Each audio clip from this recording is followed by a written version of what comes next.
तो कामड़ जी, जो मजदूर आंदोलन है आज पूरी मतलब औद्योगिक बेल्ट है, जो वो दिल्ली है, चाहे नोएडा है, चाहे फरीदाबाद है, मानेसर है, पानीपत है, और भी पूरे देश में जहां जहां औद्योगिक इकाइयां हैं, मजदूर लगातार संघर्ष कर रहा है, हड़ताल, धरने, प्रदर्शन है। और आमतौर पर मुख्य धारा का जो मीडिया कहा जाता है वो दिखाता नहीं, बल्कि कई जगह तो पुलिस बिल्कुल बर्बरता के तरीके से पीटती है मजदूरों को। जैसे ये सुनते थे, पढ़ाते थे कि मतलब उपनिवेशिक दौर में अंग्रेजों की पुलिस फौज पीटती थी जैसे लोगों को। ये जो दमन है, ये जो मजदूर आंदोलन है, इसकी जो प्रकृति, स्वरूप और चरित्र की थोड़ी व्याख्या करें कामड़ जी। मैं कह रहा हूँ दो तरह का है। एक तो हो गया तात्कालिक, आपने जिक्र किया नोएडा का या मानेसर का या पानीपत का या गुड़गांव का या भिवाड़ी का। ये तो हो गया फौरी तौर के ऊपर, जो एक अचानक युद्ध की वजह से जो अमेरिका और इजराइल ने परिस्थिति पैदा कर दी, जो पूरी दुनिया जिसको भुगत रही है आज। एक तो उसकी वजह से जो गैस नहीं आ रही, गैस दोनों तरह की, जो कारखाने जिससे चलते हैं वो भी ऊर्जा, और जिससे मजदूर जो खाना बनाता है वो वाली गैस भी वो नहीं मिल रही है, और ब्लैक में मिल रही है तो बहुत ज्यादा उसके पैसे लग रहे हैं, और उनका इतनी आय नहीं है। 8-8, 9-9 हजार रुपए उनका वेतन है। ज्यादातर प्रवासी मजदूर है, संगठित वो है नहीं, यूनियनें नहीं है उनकी। तो एक तरह से हम ये कह सकते हैं ये तो एक विस्फोट है। ये आंदोलन जो है उस विस्फोट का नतीजा है, जो स्वतःस्फूर्त से सामने लोगों के आ रहा है। उनके सामने और कोई चारा ही नहीं है, और उनके काम के घंटे बढ़ाए जा रहे। जो मतलब पूंजीवाद में क्या होता है, जो सरमाएदारी सिस्टम है जो पूंजी से चलता है, वो एक संकटग्रस्त व्यवस्था होती है। उसका संकट क्या है?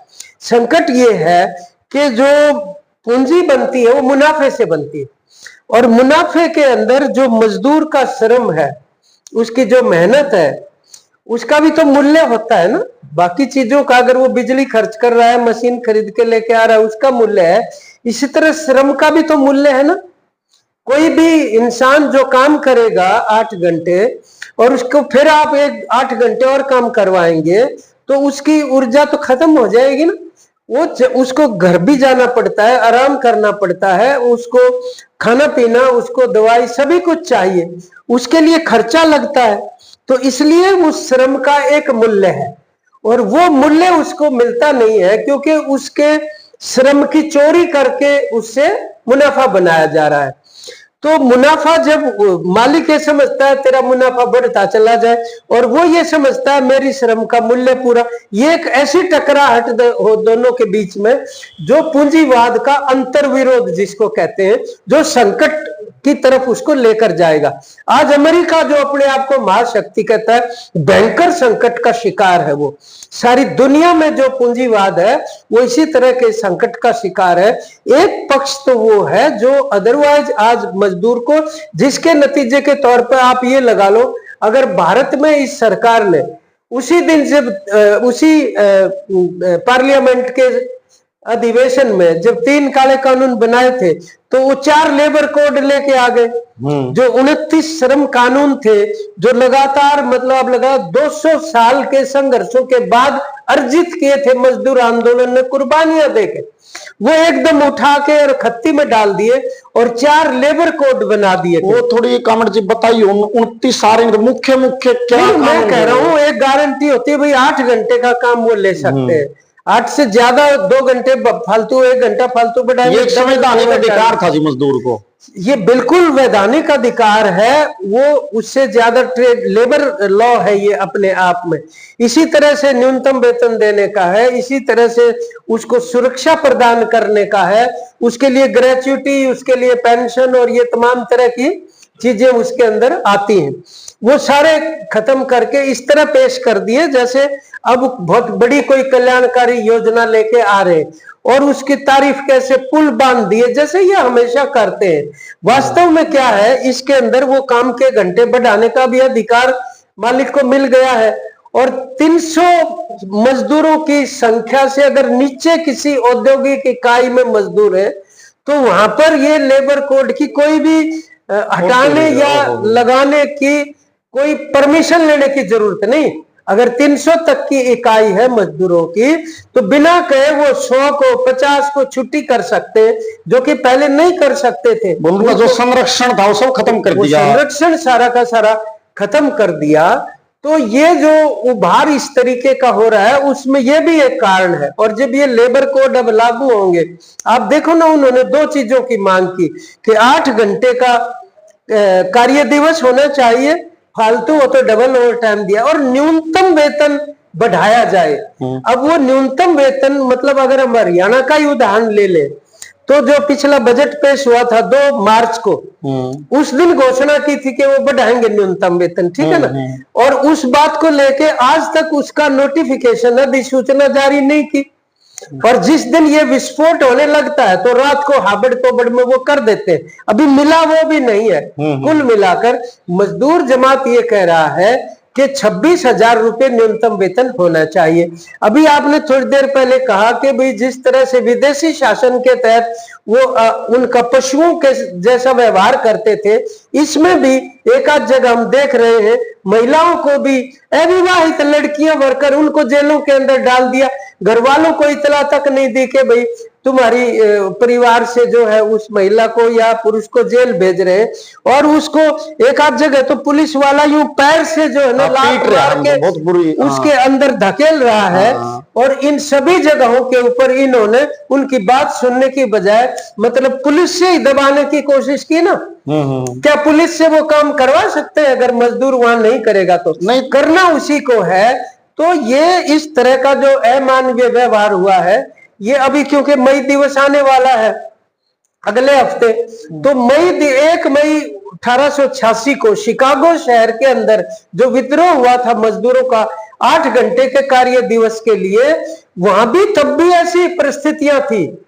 मतलब आप ये लगा लो कि मजदूर का बच्चा जो है अपने पापा को पहचान नहीं सकता था। बताओ क्योंकि जब वो रात को लेट आता था तो बच्चा सो चुका होता था, और सवेरे मतलब बच्चा उठता था उससे पहले उसका फादर काम पे जा चुका होता था, तो उसने देखा ही नहीं था। मतलब तो एक जगह मजाक में बाद में कहा करते हैं कि वो कहता था कि ये मेरे अपने पापा को के संडे वाले अंकल है, तो संडे को ही देख पाता था वो उसको। तो उसी तरह का व्यवहार अब यदि हो रहा है, जो शिकागो के टाइम की जो परिस्थितियां हैं, तो ये वास्तव में बहुत विस्फोटक है। और 4 लेबर कोड लागू होने के बाद और भी बड़ी दिक्कत आएगी। तो ये भी जो कारपोरेट कृषि के अंदर किसान को, खेत मजदूर को लूटने का काम करता है, वही कारपोरेट इस दर से मजदूर को लूटने का काम कर रहा है। तो कॉरपोरेट क्योंकि दोनों का एक लुटेरा है, तो दोनों की एकता जरूरी है उससे लड़ने के लिए। इसलिए अच्छी बात यह है कि आज के दौर में किसान आंदोलन और ट्रेड यूनियन आंदोलन बहुत नजदीक आ गए हैं। और ये जो 12 फरवरी की हड़ताल थी, अपने आप में एक ऐतिहासिक हड़ताल थी। 30 करोड़ लोग सड़कों के ऊपर आए, बहुत बड़ी बात। उसके अंदर इसको तो थोड़ा न्यू समझ सकते हैं कोमर जी। ये इसी तरह से अगर नीतियों की दिशा रही तो जो ये फैक्ट्रियां हैं ये बुच्चड़ खाने बन जाएंगे मजदूरों को खाल उतारने के लिए, उनका खून निचोड़ने के लिए। आप एक बात बताओ कि मजदूर बाथरूम करने के लिए पेशाब उधर करने जाता है शौचालय में, उसके भी पैसे कटते हैं महीने में। बताओ आप क्या अंदाजा लगा सकते हैं क्या मानवीयता और संवेदनाएं के साथ फिर कोई उत्पादन क्या बढ़ जाएगा, क्या बिक जाएगा, वो कुछ होने वाली बात नहीं बचेगी। वास्तव में अगर देश को आगे बढ़ाना है, जो कि आजादी के आंदोलन के अंदर एक सपना था लोगों का, तो किसान और मजदूर की खरीदने की ताकत बढ़ानी पड़ेगी, तभी तो ये बाजार चलेगा। तो ये जो इतनी भयंकर बेरोजगारी है, मैं आपको एक बात बताऊं, जो बेरोजगारी होती है एक स्तर के ऊपर तो पूंजीवाद के लिए वरदान होती है। क्यों? वो इसलिए कि अब एक फैक्ट्री से अगर 100 आदमियों को बाहर करते हैं तो पिछले दरवाजे पे 500 खड़े, उससे कम वेतन में काम करने वाले, सस्ता श्रमिक मिलता है उसको। तो वो सस्ता श्रमिक मिलने के लिए बेरोजगारी एक वरदान हो गया। लेकिन जब बेरोजगारी इतनी बढ़ जाएगी तो उस जो चीज बन रही है, जो माल, वो बिकेगा ही नहीं। तो मार्केट के अंदर अतिरिक्त उत्पादन हो जाएगा, जिसको कहते हैं मांग का अभाव। तो मतलब चीज की जरूरत है, लेकिन लोग मांग नहीं रहे क्योंकि उनके खरीदने की ताकत नहीं है।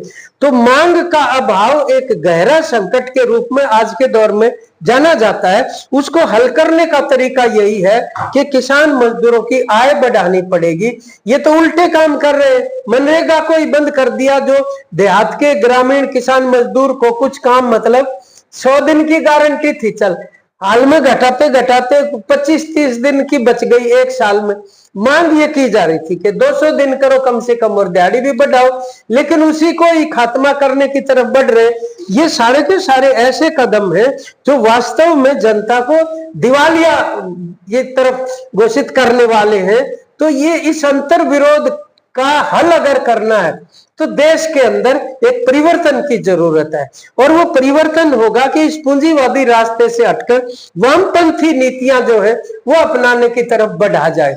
जैसे मतलब केरल की सरकार है, ये एक हमारे सामने उदाहरण है देश में कि वाम जनतांत्रिक सरकार केरल की, वहां पर हमारे देश में सबसे ज्यादा दिहाड़ी है मजदूर की, और इसके विपरीत सबसे कम है तो ये जो विश्व ग्रुप बने हुए गुजरात में सबसे कम दिहाड़ी है। कितना डिफरेंस है कामड़ जी केरल में? कितना? बहुत ज्यादा डिफरेंस है। मैं ये कह रहा हूँ कि कोई तुलना ही नहीं है ना। अच्छा। मतलब दोनों की तो इसलिए बहुत सारे जो अर्ध कौशल और कौशल के मजदूर हैं वो केरल में जाके काम करते हैं बहुत ज्यादा, और बड़े खुश होके करते हैं।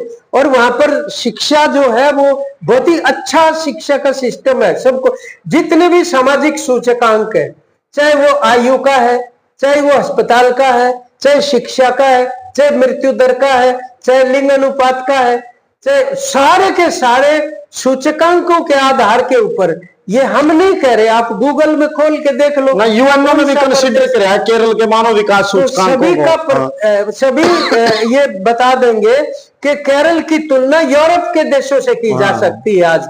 वो है एक वैकल्पिक रास्ता, जबकि उनके पास तो पूरी ताकत भी नहीं है। राज्य सरकारों की कितनी ताकत छोड़ रखी है इस सरकार ने।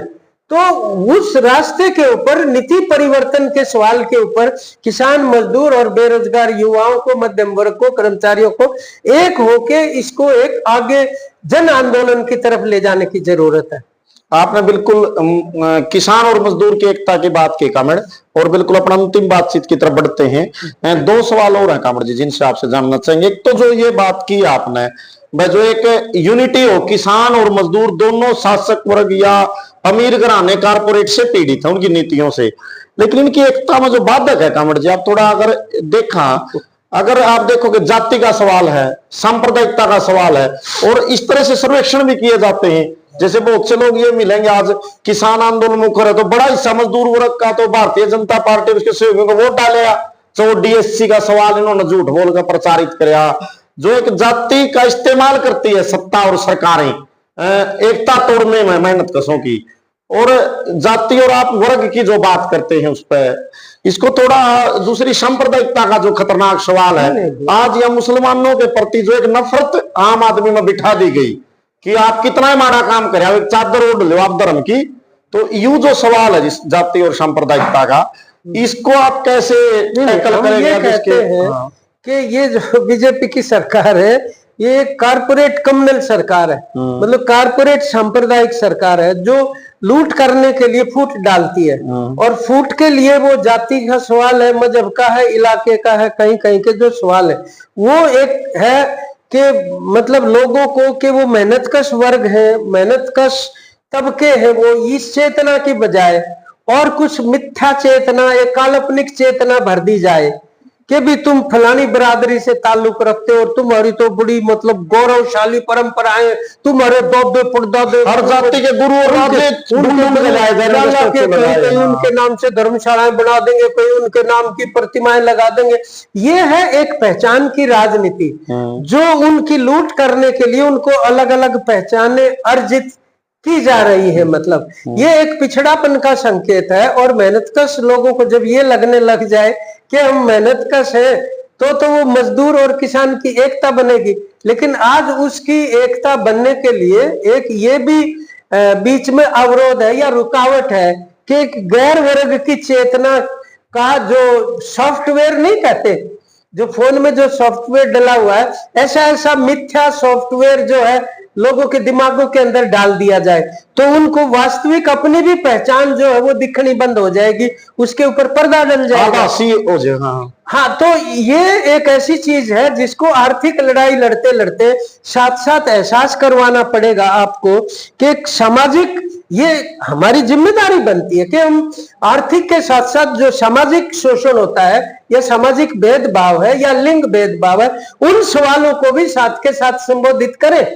कॉमरेड सीताराम येचुरी क्या कहते थे? वो ये कहते थे हमारा भारत का समाज दो टांगों पे खड़ा है, एक टांग अर्थवाद की है और एक टांग उसके सामाजिक पक्ष की है। तो दोनों टांगों के ऊपर चलने वाले समाज को अगर बदलना है तो दोनों को ही संबोधित करना पड़ेगा। आप आर्थिक सवालों के ऊपर भी लड़ाई लड़ेंगे और जो सामाजिक भेदभाव है उसको भी, उत्पीड़न को उठाना पड़ेगा। और ये जो सामाजिक आधार पर बनी हुई जितनी भी दूसरी जत्थेबंदियां हैं या दूसरे जो संगठन है, उनको भी ये सोचना चाहिए कि सामाजिक के साथ साथ वो भी आर्थिक को भी उठाएं। मतलब तो वेतन को भी उठाएंगे, उसके नरेगा को भी उठाएंगे और साथ के साथ ये जो चाहे वो छुआछूत है, चाहे इस किस्म की जो जातिवादी भावनाएं और जो तिरस्कार जो पेश किया जाता है, अब तो क्योंकि शासन में भी बीजेपी जैसी पार्टी है जो वैसे भी मतलब मनुवाद में विश्वास करती है और पितरी सत्ता में भी विश्वास करती है, तो वो उनका एक अपना इंटरेस्ट है कि इस तरीके के जो पहले से बने हुए पिछड़े विचार हैं उनको टूटने ना दिया जाए, उनको और ज्यादा सुदृढ़ कर दिया जाए। तो ये जनवादी आंदोलन और किसान मजदूर आंदोलन के लिए एक बहुत महत्वपूर्ण सवाल है कि वो अपने आंदोलन के मुद्दों को समग्रता में उठाएं। मतलब टुकड़ों में तो उठानी पड़ती है, वो जरूरी है कि एक जगह एक समस्या है, मान लो बिजली के मीटर की, आपको उठानी पड़ेगी। पानी नहीं आ रहा पीने का साफ, आपको उठाना पड़ेगा। लेकिन एक एक उठाने की बजाय इनको नीतिगत सवाल के रूप में उठाते हुए और एक बड़ी राजनीतिक नीतियों के विकल्प के रूप में समग्रता से एकमुश्त तौर पे भी उसको उठाना जरूरी है। एक कामड़ जी सवाल और है जी आपसे, और अंतिम बातचीत की है कि जैसे आप ये नहीं देख रहे कामड़ जी आज के टाइम पे जो अपने संवैधानिक मूल्यबोध थे या आजादी के आंदोलन के दौरान अर्जित जो मूल्य थे, चाहे वो स्वराज की थी, राष्ट्रवाद की बात थी, या एक प्रकार की ईमानदारी, सच्चाई, त्याग, कुर्बानी या समानता, भाईचारा, धर्मनिरपेक्षता, जो अपने आदर्शवादी व्यवस्था, उनका ठीक ठीक सत्ता द्वारा विसर्जन नहीं देख रहे जी। आज आपको संवैधानिक मूल्यबोध से पीछे हट रहे हो और एक राजनीतिक और पूरी पतनशीलता जो बाजार के हवाले की जा रही है। ठीक है, ये मतलब तो पूंजीवादी समाज की एक सामाजिक और सांस्कृतिक सड़न है, बदबू आ रही है वो जो ये भी होना है। एप्स्टीन फाइल क्या है? ये जो महाशक्तियां बने फिरते हैं, एक से एक लबादा अपना मतलब वो दिखा रहे हैं जिस तरीके का, वो कितना बड़ा मतलब छोटी बच्चियों का शोषण करने का जिस तरह का सामने आया है, ये है असली करूर चेहरा पूंजीवाद का जो मूल्यों के स्तर के ऊपर सड़ चुका एक तरह से, ठीक है ना। और लेकिन ये बात सही है कि हमारे देश में अगर देखने लगे तो आजादी के आंदोलन में मतलब साम्राज्यवाद विरोधी जो राष्ट्रीय मुक्ति आंदोलन था उसके अंदर जो लड़ाई लड़ी जा रही थी उससे कुछ मूल्य उपज रहे थे जो लोगों ने अंगीकार किए थे और बाद में वो जाके हमारे संविधान के रूप में प्रतिबिंबित हुए। उनकी जो छाया है, प्रतिबिंब है, वो तो संविधान के अंदर मौजूद है ना, लेकिन संविधान में रखते हुए उसको भीतर से खोखला कर दो। मतलब आप बदले में नहीं, ये जो मांग कई बार उठाई जाती है कि धर्मनिरपेक्षता को और समाजवाद को हटा दो संविधान से, उसके पीछे यही धारणा और यही मंशा है कि किसी तरीके से ये मतलब धर्मनिरपेक्षता वाली बात को हटा दिया जाए। लेकिन जो आप बात कर रहे हो उसके अंदर एक सामाजिक न्याय का भी सवाल, हाँ, सामाजिक न्याय, और वो हमारा आजादी की लड़ाई से पहले भी अगर हम भक्ति आंदोलन में देखते हैं या सूफी आंदोलन में देखते हैं तो उसमें एक सद्भावना और बराबरी और भाईचारा और मतलब एकजुटता, इंसानी जो मूल्य होते थे वो उसमें से पैदा हुए थे, उसमें चाहे वो मतलब कबीर साहब थे, रामानुजम थे, पेरियार साहब थे, या हमारे बाबा नानक थे, या बुल्ले शाह थे, फरीद बाबा थे, ये तमाम के तमाम कौन थे? वो ये कहते थे सबका मालिक एक है, और बोलते थे सबके भीतर है, अपना अपना ढूंढो, इसके लिए कहीं जाने की निर्गुण उपासक थे। हाँ। तो वो जो मूल्य थे वो वास्तव में और आगे बढ़ने चाहिए थे, लेकिन क्योंकि वो सामंतवाद की देन था, जो भेदभाव और छुआछूत, तो वो मूल रूप से जो आंदोलन थे आपके मतलब भक्ति आंदोलन, वो सामंतवाद के खात्मे के लिए नहीं थे, उस सामंतवाद के जो परिणाम थे उनके खिलाफ थे वो। तो एक सीमा के बाद जाके जब उनके ऊपर हमला होता है तो वो नहीं टिक पाए मतलब, और जो बाद का जो भी मतलब इस तरीके की ताकतें सत्ता के अंदर आई, जो शंकराचार्य वगैरह के जो ये नाम आते, तो उन्होंने उसको काफी झटका पहुंचाया, मतलब चाहे वो यानी महात्मा बुद्ध के भी जो मूल्य थे उनको भी झटका पहुंचाया। तो आज हम ये कहना चाहते हैं कि बदली हुई परिस्थितियों में जो हमारा जो जितना भी ये समाज सुधार का और भक्ति मूवमेंट का जो विरासत है, उसको बदली हुई परिस्थितियों में अब मतलब साम्राज्यवाद और नव उदारवाद के खिलाफ सामाजिक सांस्कृतिक नव जागरण पैदा करना जरूरी है। समाज सुधार, प्रगतिशील मूल्यों की जो परंपरा और विरासत है, और हमारे प्रदेश के अंदर ये और भी जरूरी है, जिसके बारे में कहते हैं कि भाई यहाँ आर्थिक तौर पर तो संपन्नता है, लेकिन सामाजिक सांस्कृतिक तौर पर पिछड़ापन है। वास्तव में आर्थिक भी इतनी बड़ी संपन्नता अब रही नहीं, किस तरह हमारे बेटा बेटियां मतलब भटकते घूम रहे, रोजगार तक नहीं बचा, तो ये रास्ता तो दोषपूर्ण था ही था, लेकिन वास्तव में जो सामाजिक सांस्कृतिक स्तर के ऊपर जिस तरीके का पतन आया है, उसको दूर करने के लिए हमें इस प्रकार के सामाजिक अभियान भी चलाने की जरूरत है। उसी से ये जो धार्मिक कट्टरता है और उसी से जो जातिवादी कट्टरता है, इसका मतलब निराकरण उसी से हो सकता है। लेकिन ये बात जरूर है कि भाई जो आज मतलब किसान मजदूर का आंदोलन बड़ा आशा का संकेत है, उसको मजबूत करना चाहिए, उससे जुड़ना चाहिए। उस जमाने उसमें 5 साल पहले का जो आंदोलन था, उसको समर्थन तो सारे देश में था और उसका प्रचार भी सारे देश में था, लेकिन उसका सांगठनिक ढांचा सारे देश में नहीं था। मतलब हरियाणा, पंजाब, राजस्थान, पश्चिमी उत्तर प्रदेश, महाराष्ट्र वगैरह इनमें ज्यादा था। तो और उसका असर भी रहा। जब वो 2024 के चुनाव में 400 से ज्यादा सीट मोदी जी मांग रहे थे, तो उनको तो 282 भी नहीं दी, अब नहीं आया, से भी वंचित कर दिया। बिल्कुल, ये यही इलाके थे किसान आंदोलन के। लेकिन अब जो किसान आंदोलन है वो देश भर के अंदर उसकी अब इकाइयां भी बन रही है और उसका सांगठनिक ढांचा भी खड़ा हो रहा है। तो आम जनता को इस परिवर्तन की जो जरूरत है उसको सहारा लगाना चाहिए, उसका हिस्सा बनना चाहिए, ये समय की मांग है।